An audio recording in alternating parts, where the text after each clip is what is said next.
I still remember the sound that morning, the crunch of gravel, the roar of tires, and then that sickening snap. My private property sign lay split clean in half dust, rising behind a shiny white SUV with an HOA logo plastered on the door. Behind the wheel sat Claire Phillips, the self-declared queen of Whispering Pines, driving across my land like she owned the whole county. She didn't even slow down, just gave me that smug little wave through her tinted window, the kind that says, "You can't stop me." And right then something inside me cracked louder than that signpost. 15 years of hard work bulldozing this dirt road by hand, protecting every inch of my ranch gone under her tires like it was nothing. That was the exact moment I stopped being polite. If Claire wanted a shortcut across my land, then I was going to give her one. Straight down. Before we dig into this wild HOA story, tell me where you're watching from. Drop your city and local time in the comments, and don't forget to subscribe so you won't miss how this showdown ends. If you've ever lived on a piece of land long enough, you start to feel every inch of it like it's part of your own skin. For me, that dirt road running from the highway down to my barn wasn't just a path, it was history. I'd spent 15 years keeping it alive. When the summer storms washed it out, I was the one out there at dawn with my old grader scraping, leveling, patching it up so the feed truck could make it through. That road was my artery, my pride, my peace. And for 15 years, not a soul disturbed it. Then she arrived. The new HOA subdivision popped up over the creek last year, one of those modern luxury communities that looks like somebody photocopied the same beige box 100 times and called it Progress. They named it Whispering Pines. I swear to God, there isn't a single pine tree within 3 miles. But that didn't stop people from paying good money to live there, and didn't stop Claire Phillips from making herself the self-appointed sheriff of suburban order. At first, I barely noticed her. I'd see the occasional car on the far ridge, maybe a golf cart wandering too close to my fence. But one morning there, it was a fresh set of tire tracks running right through the middle of my dirt road. I followed them down the stretch, and they ended where my property line met the HOA's back gate. I told myself it was a one-time mistake. Maybe some new resident got lost trying to find the main exit. Happens all the time. I even chuckled about it. But then it happened again, and again, and again. Every morning around 7:30 like clockwork, a white SUV with chrome trim would appear from the HOA side, kicking up a cloud of dust as it barreled straight across my road. Sometimes she'd slow down just enough to flash that fake friendly wave. Most days she didn't even bother. She'd blast music loud enough to spook the cattle roll through the intersection and disappear into the highway like she owned it. At first I just stood there, bucket of feed and hand mouth open, watching her. You know that feeling when you can't believe someone's actually doing what you're seeing. It's like watching a squirrel rob a bird feeder in broad daylight, staring you right in the eyes while it does it. That's exactly what it felt like. So I did what any reasonable man would do. I put up a sign, big bold letters, private road, no trespassing. I planted it right in the middle of the curve, where she always passed through. Clean, simple, impossible to miss. The next morning the SUV rolled through again, and the sign was gone. I found it a few hours later, snapped clean in half, hidden behind my hay bales like a trophy.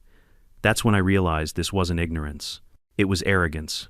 That night, I was sitting on my porch watching the sun bleed out over the hills, and I saw the headlights again, bouncing, cutting across the field like 2 angry eyes. She didn't even slow down for the ruts, just sailed through a dust trail glittering in her wake. The next morning, I decided to stop her. I parked my truck across the road near the bend and waited. Sure enough, 7:02 a.m., there she was. I waved both hands to get her attention. She slowed down, rolled the window halfway, and gave me that practiced smile the kind politicians use when they're about to lie to your face. "Morning, Mr. Rogers, is it?" she said.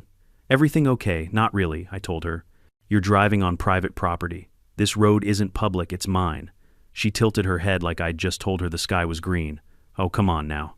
We're all neighbors, aren't we? What's a little dirt between friends?" That sentence burned into my brain. What's a little dirt between friends? I stood there speechless for a moment, trying to decide whether to laugh or yell. I managed neither. I just said, "Ma'am, this isn't a shortcut. It's a working ranch road. Please stop using it." She smiled wider. "Well, I'll see what the board says." And with that, she drove off, tires, spinning dust flying straight into my face. The board, as she called it, turned out to be the HOA council, a handful of retirees with clipboards and too much free time, all living under Claire's thumb. Over the next week, I noticed more of them showing up, stopping near my fence, pointing, whispering, measuring distances like they were planning an invasion. A few days later, I came home from the feed store to find something that made my blood run cold. Right at the mouth of my road stood Claire and 3 HOA members holding papers and sipping iced lattes like they were hosting a picnic. I slowed my truck, rolled down the window, and said, "Can I help you folks?" Claire smiled, that same porcelain smile. "Oh, Brandon, hi, we're just holding a quick community vote. The board decided it would be mutually beneficial to open your access road for neighborhood convenience. We're calling it a shared easement proposal." I laughed. I couldn't help it. I thought it was a joke. But then I saw her clipboard signatures, bullet points, HOA letterhead. That laughter turned to something else entirely. That night after I'd fed the horses and closed the barn, I walked to my mailbox. Inside was a letter, no county seal, no lawyer's mark. Just an HOA logo at the top printed in Comic Sans, for crying out loud. "Dear Mr. Rogers," it read, "the HOA board has officially voted to incorporate your ranch road as part of the Whispering Pines community travel access. Any resistance or obstruction will be treated as non-compliance with community guidelines. Cooperation is expected. Thank you for your understanding." It was signed, "Sincerely, Claire Phillips, President, Whispering Pines HOA," with a smiley face drawn next to her name, a smiley face. I sat there on the porch letter, in one hand, beer in the other, staring at that stretch of dirt road glowing under the moonlight. I could hear the crickets, the distant moo of a cow, and somewhere far off the faint hum of an HOA SUV idling like a threat. That's when it hit me. Claire didn't just want convenience, she wanted control. See, folks like her don't see land the way people like me do. To her, it's not soil or sweat, it's lines on a map she thinks she can redraw with enough votes and a confident tone. Well, I wasn't raised to bow to that. By the time I finished that beer, I'd made up my mind. No more warnings, no more signs, no more polite chats. If she wanted a shortcut through my life, I was about to give her one she'd never forget. The next morning, I picked up the phone and called Derek Miller, my oldest friend, and the only man I knew who owned a backhoe and an unlimited sense of humor. When he answered, all I said was, "Derek, you ever feel like teaching karma how to dig?" There was a pause then, his deep laugh crackled through the line. "Brandon," he said, "tell me when and how deep." And just like that, the seed of my revenge was planted. I looked out over the land again, the long, winding road that had carried me through every season, every storm, every bit of blood and sweat. It wasn't just dirt, it was mine.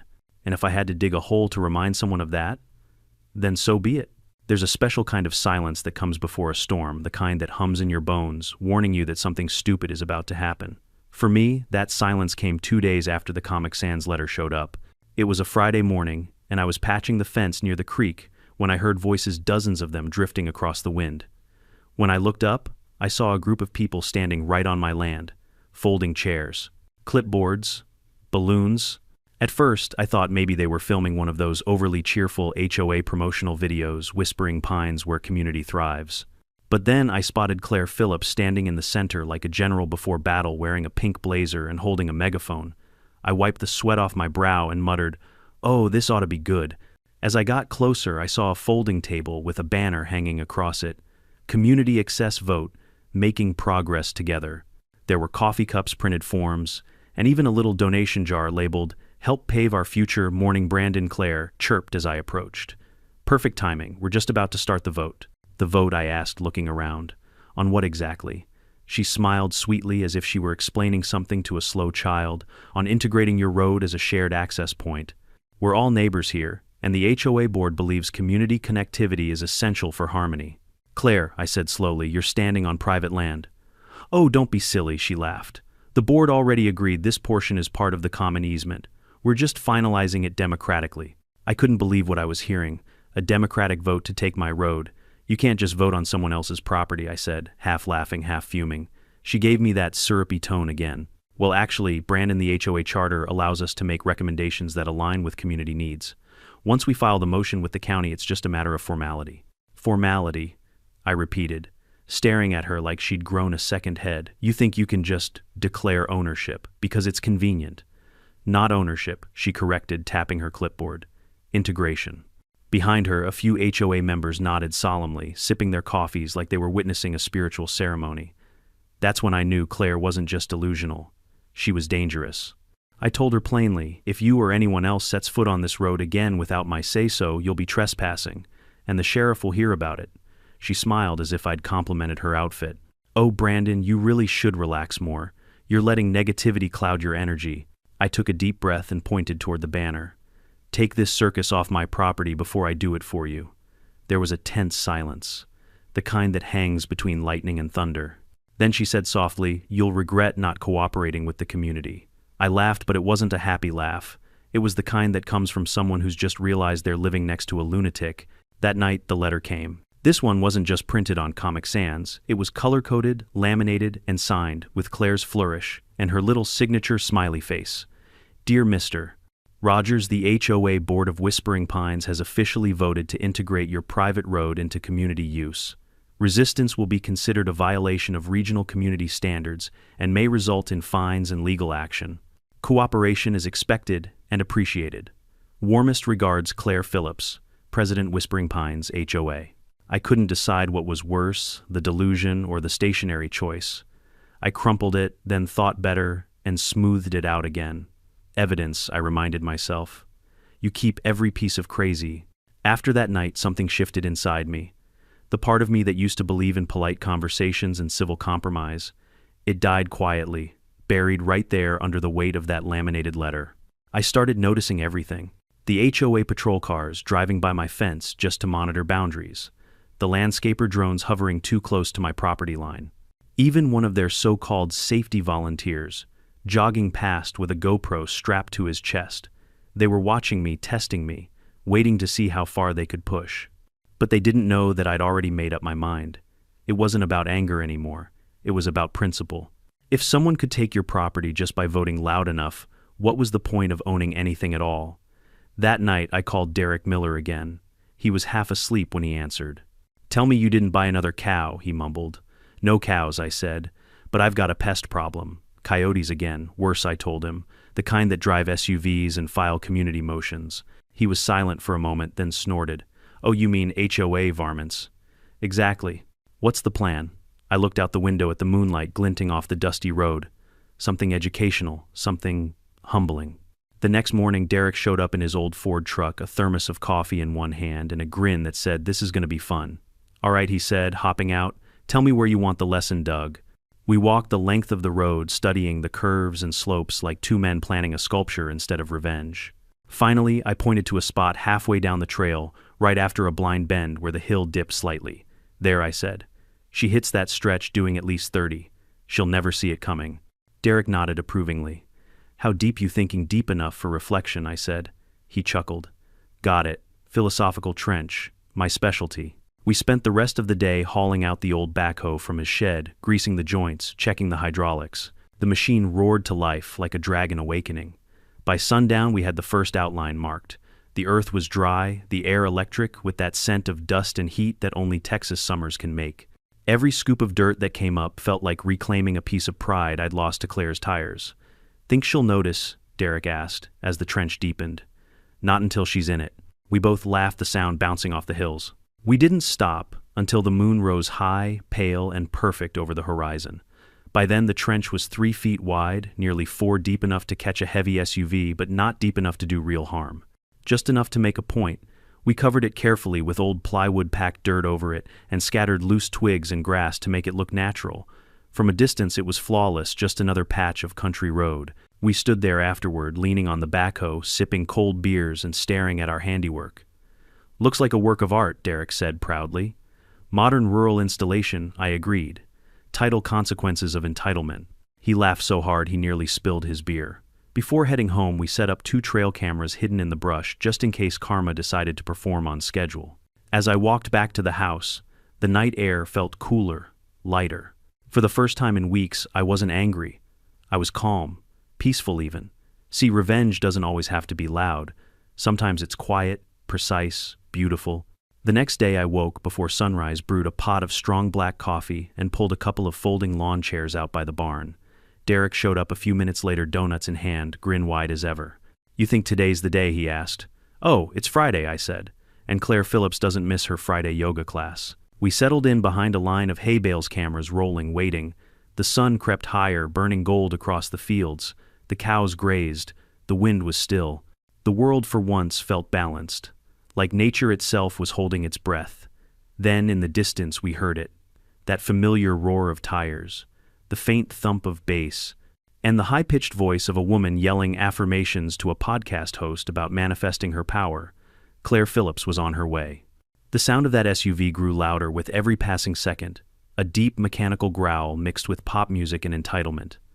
I swear I could almost smell the perfume and arrogance coming before I even saw the car. Derek nudged me from behind the hay bales, whispering, "Here comes the Queen of Asphalt."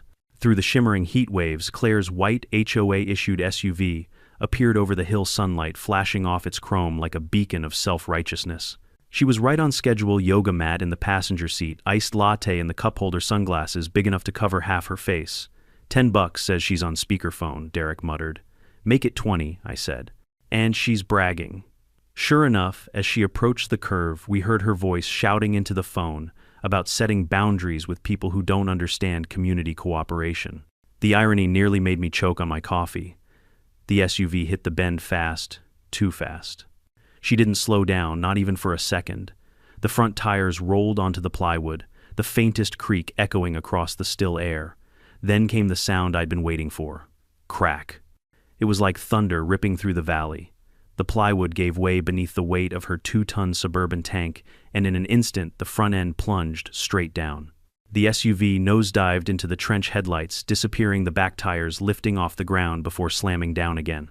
A puff of dust and airbag powder exploded through the open driver's window. Claire's scream cut through the air, a high-pitched wail somewhere between shock and denial. The car's horn blared once, then died. Derek nearly fell off his chair laughing. I had to slap a hand over my mouth to keep quiet. From where we sat, the whole thing looked like a scene out of an action movie in slow motion, the world holding its breath as karma made its grand entrance. For a few glorious seconds, Claire just sat there, stunned, covered in airbag dust, frozen like a statue of poetic justice. Then, with a loud click, her door flew open. She stumbled out, clutching her phone like it was a weapon, screaming into the air. "Sabotage, you've put my life in danger. This is a criminal act." I nearly lost it when she tripped over her own yoga mat and dropped her iced latte into the trench. The splash of cold coffee across her shiny SUV was the final touch on the masterpiece. Derek whispered, "You think she's going to call the cops? She already has," I said, pointing. Claire was on the phone, pacing furiously, throwing her free hand in the air like she was conducting an invisible orchestra of outrage. Within 15 minutes, a county sheriff's cruiser pulled up. Sure enough, Sheriff Cole Matthews stepped out, a tall man in his late 50s, with a face permanently carved into "I've seen worse." He walked over, adjusting his hat, scanning the scene. "Morning, ma'am," he said slowly. "Everything all right here?" "All right," Claire shouted. "Do I look all right?" "This man set a trap. A trap. My car is destroyed. I could have died." Sheriff Cole looked at the trench, at the SUV, then at me and Derek standing behind our hay bales, trying to look innocent. He sighed, the kind of long, heavy sigh that only lawmen and parents of teenagers know. "Mr. Rogers," he said calmly, "you want to explain what's going on here?" I nodded. "Sure do, Sheriff." "That right there," I said, pointing at the trench, "is a soil erosion project. Been planning it for weeks. This here's private property, and she's been trespassing every day for months." Claire gasped like I'd accused her of witchcraft. "Erosion project. Don't insult my intelligence." "This was intentional. You can't just dig holes on a public road." Sheriff Cole raised an eyebrow. "Public road," he turned to me. "That true?" "No, sir," I said, pulling a folded county map from my back pocket, already laminated just in case. "Here's my property line. The road's been mine since 2009. Deeds on file at the clerk's office." Cole studied it, tracing the red boundary line with his finger. Then he looked at Claire. "Ma'am, this here's Rogers' land. You don't have legal access through it." Claire's jaw dropped. "That's ridiculous. We're all part of the same community." Cole nodded slowly. "Except he's not in your HOA. And unless your community charter overrules county property law, which I doubt, this road ain't yours." Derek snorted behind me. I elbowed him before he could say something stupid. Claire turned bright red, waving her phone around. "I demand an investigation. This is a violation of safety standards. He endangered my vehicle and the integrity of the neighborhood." Cole pinched the bridge of his nose. "Ma'am, I'll file a report if you want. But from where I'm standing, it looks like you drove into an active work site that didn't belong to you. You're taking his side, I'm taking the law's side," he said firmly. There was a long silence. Then, in the calmest tone imaginable, Cole said, "You might want to call a tow truck."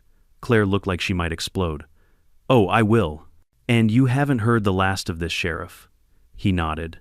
"Ma'am, I hope not. I could use the entertainment." Derek let out a wheezing laugh that turned into a cough. Claire spun on her heel, stomped back to her SUV, and tried to reverse, but the wheels only spun helplessly, flinging mud everywhere. One particularly wet clump splattered across her pink blazer. The look on her face priceless. Cole looked back at me with a faint smirk. "Nice ditch," he said quietly. "Mind if I borrow the idea for my driveway? Keeps the door-to-door salesman off." I grinned. "Be my guest." As he drove off, Claire stood by her half-buried SUV, fuming, shouting into her phone. The tow truck arrived 20 minutes later. The driver took one look at the scene, scratched his beard, and said, "Lady, this thing's not coming out without a crane." Claire's scream echoed across the fields again, loud enough to startle the cows. By the time the sun dipped low, her car was still half submerged, and she was still pacing. Derek and I watched the whole thing from the porch, drinking cold beer, barely able to breathe from laughing so hard. "Think she'll learn her lesson?" Derek asked. I stared at the trench, at the car, at the woman still waving her arms like a preacher mid-sermon. "No," I said, "but it's a start." That night, I walked out to the road under the full moon. The trench looked beautiful, a perfect scar on the earth, poetic and precise. I could still see the deep tire grooves where her SUV had gone under. The scent of oil, dirt, and victory hung in the air. I leaned against the fence post, smiling. "You brought this on yourself, Claire." Then I heard it faint at first, then clearer, the distant wail of another vehicle coming down the highway. The tow truck.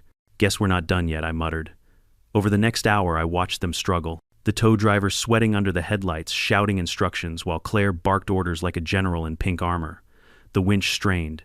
The chain clanged. The mud refused to let go. At one point, the tow truck's rear tires lifted an inch off the ground.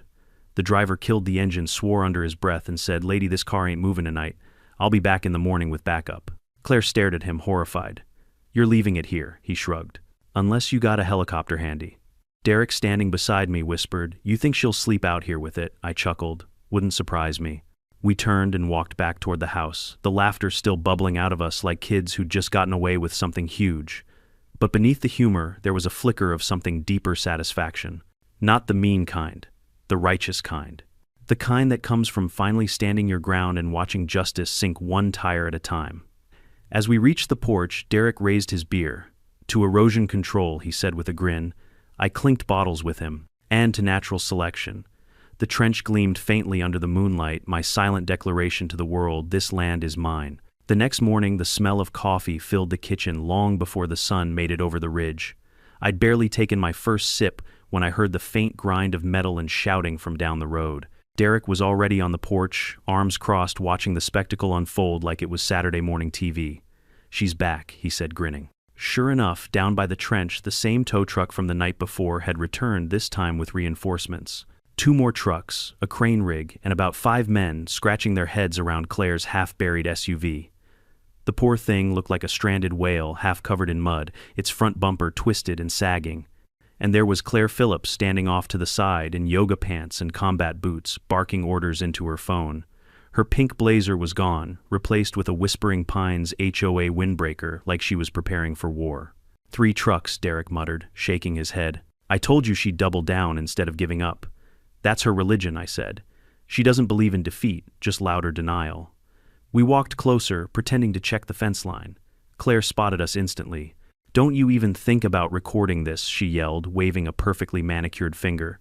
"This is an ongoing recovery operation, and you're legally obligated to stay 20 feet away." I lifted my coffee cup. "Morning, Claire. You left your car here overnight. I figured you were camping." Her jaw clenched so tight I heard it click. "You will regret this, Brandon Rogers. This is criminal negligence." "You dug that death trap on purpose, ma'am." One of the tow operators interrupted this trench. "Looks engineered." "You sure this wasn't here before you drove through?" "Of course it wasn't," she snapped. "This lunatic built it to hurt me." The man gave me a look, the kind mechanics reserve for customers who argue with gravity. "Lady, I don't know what you did, but this ground's solid. You ain't getting this SUV out without lifting it." Claire stomped the mud with her boot. "Then lift it," so they did. The crane roared to life, chains rattled, mud flew. Every time the rig tightened, the car groaned like it was begging for mercy. For a brief moment, the front end began to rise, then the rear wheels slipped, sending the whole setup jerking sideways. "Cut the tension, cut it," one of the workers shouted. The chain snapped loose, with a metallic whip that made everyone duck. Mud splattered across Claire's jacket. Derek choked back a laugh that sounded suspiciously like a cough. "Lady," the driver said, wiping his face, "this job's gonna need a full hydraulic lift or a damn miracle." Claire's response was another scream. Not a normal one, it came from somewhere primal, a mix of rage, humiliation, and disbelief. She hurled her phone into the mud, then immediately gasped like she'd thrown her own child. "Derek," I whispered, "you think we should tell her there's cameras watching all this?" "Absolutely not," he said. "You don't interrupt divine comedy." From the barn roof, the trail cameras blinked silently, two perfect little witnesses capturing every moment in crisp 4K. After an hour of chaos, the tow crew finally gave up. The lead guy tossed his gloves into the truck and said, "Ma'am, we'll come back after the ground dries. You're fighting Mother Nature right now, and she's winning." Claire stared at the SUV, chest heaving. Then she turned to me, her eyes narrow as a snake's. "Enjoy your little victory, Brandon. You think this is over. You have no idea who you're dealing with." I raised my mug again. Apparently a woman who can't read road signs. Her nostrils flared. "You're going to jail for this," I nodded politely. "Make sure to laminate the warrant. Keeps it from smudging." She stormed off toward the HOA gate, muttering something about lawyers and environmental hazards. As the trucks pulled away, Derek exhaled a long breath. "Well," he said, "that's the most entertainment I've had since my divorce." I laughed. And cheaper, too. But even as the laughter faded, a thought nagged at me. Claire wasn't the kind to lick her wounds quietly. She'd come back louder, more determined, armed with paperwork and poison charm. I knew I needed to be ready. By that evening, my suspicion proved right. When I checked the mailbox there, it was a glossy, full-color HOA envelope sealed with a gold emblem. I opened it carefully, half expecting glitter or venom to spill out. Inside was a letter titled, "Notice of Environmental Violation. Dear Mr. Rogers, the Whispering Pines Homeowners Association has received multiple complaints regarding hazardous environmental conditions created by unauthorized excavation activities adjacent to community boundaries. Your so-called erosion trench poses a risk to neighborhood safety and violates Section 4.2 of regional landscaping ordinances. You are hereby fined $100 per day until the trench is filled and restored. Additionally, the HOA board has voted to demand immediate easement access through your road for community safety purposes. Failure to comply may result in legal action." It was signed, of course, Claire Phillips, HOA president, with her trademark smiley face below it. Derek read over my shoulder, snorted, and said, "She really thinks she's the county now." "Oh, it gets better," I said, flipping to the second page. "She's quoting ordinances that don't even exist. Section 4. 2 refers to recycling bins." We both laughed so hard. Boomer, my old hound dog, started barking from the porch. Still, the letter was a warning shot. Claire was escalating, trying to bury me under paperwork where her SUV had failed. The next morning, things got weirder. A sleek gray Prius pulled up outside my gate, kicking up dust. A short, round man in a cheap suit stepped out, clutching a leather briefcase like it was a life preserver. "Good morning," he said nervously. "I'm Douglas Phillips, legal counsel for the Whispering Pines HOA." I raised an eyebrow. "Phillips, any relation?" He adjusted his crooked tie. "Cousin." "Of course," I said. He opened the briefcase with exaggerated care and pulled out a stack of papers. "These are official cease and desist orders. You've been served." I skimmed the top page. The grammar was worse than the Comic Sans letter. "Doug, you know this isn't valid, right? This road's mine. The trench is on my land. You don't have jurisdiction here." He cleared his throat. "Well, the HOA has certain shared—" "Doug," I interrupted gently. "Do you even have a law degree?" He froze. "Working on it." "Community college." He nodded slowly. "Night classes. Thought so." I handed the papers back. "Tell Claire that if she wants to keep playing attorney, she should at least hire one who's past the bar, not the smoothie bar." Doug blinked, unsure whether to be offended or take notes. He mumbled something about reassessing legal frameworks, turned around, and immediately scraped the bumper of his Prius on a tree root while trying to leave. Derek leaned on the fence laughing until tears ran down his face. This is better than cable. But I wasn't laughing, not entirely. Because if there's one thing I've learned about people like Claire, it's that they don't quit. They regroup. They recruit. And sooner or later, they find some loophole to exploit. That night, as I sat on the porch with Boomer's head resting on my boot, I stared out at the moonlit trench. The edges were crisp, the dirt perfectly dry. It looked less like a hole and more like a statement carved into the earth. Still, Derek's earlier words echoed in my mind. "She'll find something. These HOA types always do." I didn't sleep much that night. My brain kept turning over the same worry: old land deeds, old maps, forgotten easements. What if there was something buried in the paperwork that could give her a foothold? By dawn, I had my answer. I wasn't going to wait to find out. I grabbed my truck keys, packed a thermos of coffee, and headed straight for the county clerk's office. If Claire wanted a war, I was going to make sure I knew every inch of the battlefield. The county clerk's office was one of those buildings that smelled like old paper and slow time. Dust motes floated in the morning sunlight, cutting through the blinds, and somewhere behind the counter an ancient printer hummed like it was powered by spite and duct tape. I gave the clerk my best polite smile. "Morning, ma'am. I'm looking for all recorded easements and property agreements tied to Rogers Ranch parcel number 47B, bordering the Whispering Pines development." She looked at me over her bifocals, chewing on the end of a pen. "That the one with the HOA drama?" I blinked. "Already made the news. Small town, honey," she said, smirking. "Everybody's rooting for you. Give me a few minutes." She disappeared into the archives, leaving me at the counter with a steaming cup of clerk-brewed coffee and a lot of nervous thoughts. See, I wasn't worried about losing my land. I owned every inch of it fair and square. But paperwork has a funny way of biting you years later, one old signature, one buried clause, and suddenly your freedom becomes someone else's footpath. It took her 2 hours to bring it all out, file boxes stacked like dusty tombstones of bureaucracy. Deeds, surveys, plat maps, handwritten notes from the 70s, even a couple of faded Polaroids showing the land before the HOA ever existed. I spent the entire afternoon flipping pages, the smell of old ink mixing with coffee and tension. By the 5th binder, I found something that made my heart stop for a second. A document titled Easement Agreement, Whispering Pines Development 1976. I read every word twice, then once more for good measure. Turns out, when the developers first bought that land 50 years ago, they'd signed a very specific contract. It said that as a condition for construction, they were required to build their own access road to the main highway and explicitly barred from using or modifying any pre-existing private agricultural roads. In plain English, the HOA's shared access dream was dead before it started. There it was, in black ink and county seal. Valid, notarized, never revoked.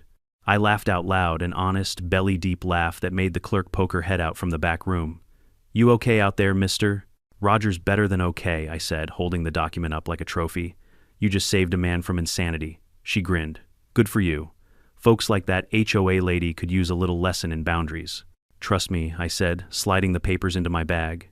"She's about to get one laminated." I drove straight home, the wind whistling through the cracked window, that yellowed document sitting on the passenger seat like a holy relic. When I pulled into the driveway, Derek was out by the barn tightening a bolt on his backhoe. "Find anything?" he asked, wiping grease on his jeans. "Oh, I found something," I said, handing him the paper. He squinted at it. "Let me guess. Says she's not allowed within 10 miles of Sanity." "Close enough," I said. Turns out, the developers signed away any right to touch this road decades ago. The HOA's been trespassing on a legal no-go zone since day one. Derek let out a low whistle. "Well, I'll be damned." "You planning to frame that? Frame it? I'm gonna laminate it, make copies, and mail one to every HOA house with a Christmas card." We both burst out laughing. That afternoon, I decided it was time for a personal delivery.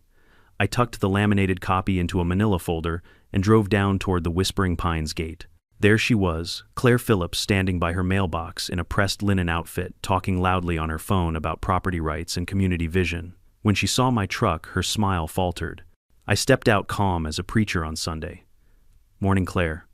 She straightened, voice dripping with sugar. "Mr. Rogers, I hope you've come to apologize for the destruction you caused.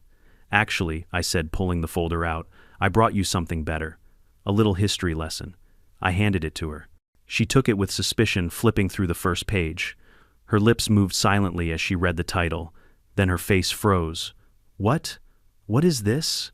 "The original easement contract," I said. "Signed in 1976. States that your development had to build its own road and couldn't use mine. Ever." She looked back at the page, like it might rewrite itself if she glared hard enough. "This can't be valid. This is ancient. It's notarized," I said, "and still legally binding. County confirmed it this morning." For 5 glorious seconds, Claire Phillips didn't speak. The wind rustled her papers. A lawn sprinkler clicked in the distance. Somewhere a bird chirped. Then she tried to crumple the page, except it was laminated. The frustration on her face when the plastic wouldn't fold was so pure. I almost felt sorry for her. "Almost. Why are you like this?" she hissed. "You could have just shared. We could have been good neighbors." "Claire," I said softly, "you drove a tank through my property, tore down my signs, and threatened me with Comic Sans. We passed good neighbors about 6 months ago." She jabbed a finger at me. "This isn't over." "Maybe not," I said. "But your road trip sure is." I got back in my truck, leaving her standing there in the wind, clutching a piece of plastic justice she couldn't bend to her will. By the next morning, I had a real lawyer on my side. Mara Pritchard, a local attorney who'd been fighting land disputes since before Claire learned how to spell HOA. Her office was small but sharp, every certificate framed perfectly, every shelf organized with surgical precision. So she said, after reading the easement document, "You've got them dead to rights. This contract voids any claim they could possibly make." That's what I thought, I said, sipping her bitter office coffee. But I don't just want them to back off. I want them to stop harassing me for good. Mara leaned back in her chair, tapping the paper. Then we file a cease and desist plus a civil suit for trespassing, property damage, and harassment. If they want to play legal games, we'll play chess. I smiled. You play chess, better than they play law, she said. By noon, the paperwork was ready. She had it notarized, filed, and couriered within hours. Claire was officially on notice. 2 days later, Derek and I were fixing a fence when a county deputy pulled up in a dusty cruiser. He stepped out holding a stack of envelopes. "Delivery for a Miss Claire Phillips," he said. "Guess she's getting served." We followed him down the road just far enough to watch the show. Claire was in her front yard trimming bushes and pretending not to see him. When the deputy stopped and said, "Ma'am, these are for you," she froze mid-snip. "What is this?" she demanded. He handed over the papers with the kind of detached politeness only law enforcement can manage. Official notice from the county court. "You're being sued by Mr. Rogers." Her mouth fell open. "Sued for what? Harassment, trespassing, and property damage," he said matter-of-factly. "You'll find the details inside." Then, with perfect comedic timing, he tipped his hat and added, "Have a blessed day." Claire stood there trembling, the pink shears still in her hand. Then she screamed loud enough to scare off a flock of birds perched on the HOA sign. Derek whispered, "You think she's calling her cousin again? Oh, Doug's already printing out new Comic Sans." That night I sat on my porch watching the sunset spill orange light across the ranch. The trench glowed faintly in the distance, wildflowers starting to sprout along its edges. For the first time in months, the air felt peaceful. The land felt quiet. I wasn't naive. I knew Claire wouldn't go down easy. But this time I wasn't playing defense. I had the documents, the law, and a lawyer who didn't fold under pressure or laminate. And best of all, I had patience. The kind that waits and watches and smiles when karma shows up exactly on schedule. If you've ever been to a county courthouse in Texas, you know they all share the same smell: coffee, dust, and barely concealed irritation. By the time the clerk called Rogers versus Phillips, the place was half full of bored locals looking for entertainment. HOA drama was free theater, and apparently word had spread that today's performance starred Claire Phillips, queen of control herself.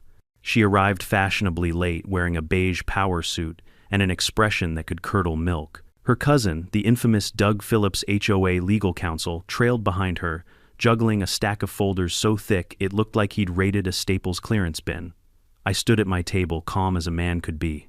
Mara Pritchard sat beside me, every line of her navy suit sharp enough to draw blood. She had that look, the quiet, unbothered confidence of someone who'd buried bigger egos than this one. "Don't worry," she whispered. "She's about to talk herself into a loss." And she was right. The judge, a gray-haired man named Judge Holloway, who'd been on the bench longer than Claire had been alive, adjusted his glasses and looked at both sides. "All right," he said, voice gravelly. "Let's make this quick. Mr. Rogers, you're bringing a civil action for trespassing, property damage, and harassment, correct?" "Yes, Your Honor," Mara said smoothly. "And Miss Phillips, you're countersuing for emotional distress, vehicular damage, and, he squinted at the paper, loss of social standing." Claire straightened. "That's correct, Your Honor. I have been publicly humiliated, defamed, and physically endangered by Mr. Rogers's reckless and malicious construction of an illegal booby trap," the courtroom murmured. Someone in the back chuckled. Judge Holloway sighed. "Miss Phillips, you're alleging that the plaintiff built a booby trap." "Yes," she barked. "A hidden pit designed to destroy my vehicle." The judge raised an eyebrow. "Ma'am, this isn't Home Alone. Do you have any evidence?" Doug puffed up his chest. "Your Honor, we have photographic documentation of the vehicle and witness statements confirming the trench's malicious intent." He shuffled through papers for a solid 30 seconds before dropping half of them on the floor. Mara leaned toward me and whispered, "He's an unlicensed amateur. Watch this." She rose from her seat. "Your Honor, if it pleases the court, I'd like to submit a notarized easement document dated 1976, proving that the Whispering Pines HOA has no legal right of access to Mr. Rogers's road." She handed it to the bailiff. The judge scanned it for a moment, then nodded slowly. "This looks legitimate." Claire's face went red. That's ancient paperwork. It doesn't apply anymore, Mara smiled sweetly. Actually, Your Honor, it's still valid under County Code 19.4.1, unless Miss Phillips can provide evidence of a superseding agreement. Doug froze like a deer in headlights. We're still gathering documentation. The judge leaned back, unimpressed. Gather faster, son. Next, Mara called me to the stand. She guided me through my testimony, the daily trespassing, the broken signs, the Comic Sans letters. Every detail painted a picture of relentless harassment and absurdity. When she played the trail cam footage of Claire's SUV crashing nose first into the trench, the entire courtroom erupted in laughter. Even the bailiff covered his mouth. Claire slammed her fist on the table. That's illegal surveillance. The judge barely looked up. On private property, ma'am. Perfectly legal. Then came Doug's turn for cross-examination, or as I like to call it, the comedy set. He marched up with shaky confidence. Mr. Rogers, he said, pacing, would you say you enjoyed digging holes? The room went silent. I blinked. Excuse me, Holes, he said, louder, like repetition would make it less stupid. You seem to have an affinity for excavation. Mara coughed into her hand to hide a laugh. Sure, I said dryly. I dig a little now and then, mostly when the land needs it. Aha, Doug said, turning dramatically to the judge. You admit it. You dig holes, therefore you possess both motive and opportunity. Judge Holloway stared at him for a long, painful moment. Then he said, Son, are you trying to argue that owning a shovel is evidence of criminal intent? Doug deflated. Possibly. The judge sighed. Proceed if you can. Doug flipped through his papers desperately. Would you say your feelings toward the HOA are hostile? I shrugged. I'd say they're mutual. Someone in the gallery snorted so hard it echoed. The judge pounded his gavel once. Order. Actually, no, don't. That was funny. By the afternoon, Claire had spiraled from righteous fury into full-blown meltdown. She accused me of wiretapping her SUV, colluding with the sheriff, and psychological warfare through landscaping. Mara sat with her hands folded, letting Claire's monologue burn itself out. When the judge finally cut her off, you could have heard a pin drop. Miss Phillips, he said, voice calm but cold. Do you have any verifiable evidence that Mr. Rogers acted unlawfully? Her eyes darted. My word should be enough. It isn't, he replied. Not in this courtroom. He turned to me. Mr. Rogers, you've been patient through all this. Anything else you'd like to add? I pulled a folder from my bag, the laminated easement, the photos, the letters, the video stills of her tearing down my sign. Just these, Your Honor. Proof that every inch of this land is mine, and proof that she's ignored every warning I gave. The judge looked through them slowly, then set his glasses down. I've seen enough. He cleared his throat. This court finds in favor of the plaintiff, Mr. Rogers. The Whispering Pines HOA and Miss Phillips are ordered to pay damages for property destruction and harassment. Furthermore, the HOA will issue a formal written apology and is prohibited from accessing or modifying Mr. Rogers' land in any capacity. Claire gasped like a fish out of water. You can't do this. I'm the president of... Not anymore, the judge interrupted. Effective immediately, Miss. Phillips is removed from her position and barred from holding any HOA office for the next 10 years. Doug looked like he wanted to vanish into the floor. As the gavel fell, a wave of relief hit me like cool rain after a long drought. It was over legally, publicly, undeniably over. Claire, however, didn't take defeat gracefully. She stood shouted, "This is corruption," and stormed out, tripping over her oversized purse. The courtroom burst into laughter. Even Judge Holloway cracked a grin. Mara leaned toward me. "Congratulations, Brandon. That was surgical." I smiled. "You made it easy." Outside the sun was bright and hot. Reporters from the local paper were already waiting. Apparently Trenchgate had become a small-town legend. Derek showed up too, wearing a t-shirt he'd had custom-made overnight. Across the chest in bold letters it read, "Trenched by Claire." He handed me one. "Figured you'd want the matching set." We stood on the courthouse steps grinning like idiots while the reporters snapped photos. By sundown, the clip of Claire being served, screaming at the deputy, yelling at a squirrel tripping over her purse, had hit 3 million views online. Comments poured in. Karma drives a tow truck. HOA equals hole of arrogance. Trench him, Brandon. I couldn't stop laughing. For the first time in months, my phone notifications weren't HOA threats, they were people cheering. But the best part wasn't the fame. It was the silence that followed. For weeks after the verdict, not a single HOA member came near my road. The trespassing stopped. The fake letters stopped. The peace returned, the kind that hums like wind through tall grass, gentle and deserved. When I asked Sheriff Cole if he'd heard from Claire, he chuckled. Last I heard, she's packing up her house. Says she's moving somewhere with more civilized neighbors. Florida, I guessed. Bingo. He paused, then added with a grin, "Y'all did good, Rogers. Not many people can say they won a war with an HOA. I smiled, looking out across my land. The trench gleamed in the distance, now filled with soft rainwater and a few wildflowers blooming along the rim. Maybe it wasn't just a hole. Maybe it was a monument, a reminder that some lines shouldn't be crossed, and if they are, you'd better be ready to fall in. A month after the courtroom circus ended, the ranch finally felt like itself again. Mornings were quiet. The only sounds were the low hum of bees drifting between the wildflowers and Boomer's lazy bark at the mail truck. For the first time in a long time, I could drink my coffee without wondering what fresh nonsense would land in my mailbox. Derek still came by most evenings. He'd moved into the old guest house behind the barn, said the quiet suited him, and the rent was unbeatable. Some nights we'd sit on the porch, beer bottles sweating on the railing, watching the sun sink behind the ridge where the trench lay. The wildflowers had taken it over now, a bright ring of yellow and purple wrapped around a dark scar of earth that once swallowed a queen-sized SUV whole. People still talked about it. Apparently the story had gone viral far beyond our little county. Someone uploaded the courtroom footage, spliced with the dash cam videos, and trail camera clips set it to dramatic music, called it HOA. Karen Meets the Trench of Justice. Within a week, it had 10 million views and counting.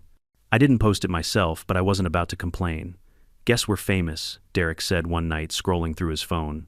"You've officially become a meme," I laughed. "What's the caption?" He read aloud. "When they say no trespassing, but you hear character development, we both lost it. But fame or not, the piece that followed was what mattered most." The HOA went quiet. Their new interim president, a mild-mannered retiree named Harold Jennings, reached out to me with something I never thought I'd hear from that community: an apology. He came by in person, hat in hand, and said, "Mr. Rogers, I just want to say we're sorry for all that foolishness. The new board's cutting ties with Claire's policies." I shook his hand. "Appreciated, Harold. You build your own road yet?" he chuckled. "Underway. The county approved it last week. Should have done it from the start. I wanted to be bitter, but the truth was, I didn't have it in me anymore.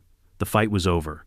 And in its place, I had my land, my peace, and something better: the quiet satisfaction of having stood my ground without losing my soul. Still, every now and then I'd get little reminders of the chaos that used to be. A tourist or two would drive out from town just to take pictures of the trench. Someone even listed it on Google Maps as Karen's Canyon. One afternoon, a couple pulled up in a rental car. The wife hopped out, camera in hand. "Excuse me," she said, "is this where the HOA lady's car went under?" I sighed, but smiled. "Yep, right there." She gasped, snapping photos like it was the Grand Canyon. Her husband nodded solemnly. "Beautiful. Justice in its natural habitat."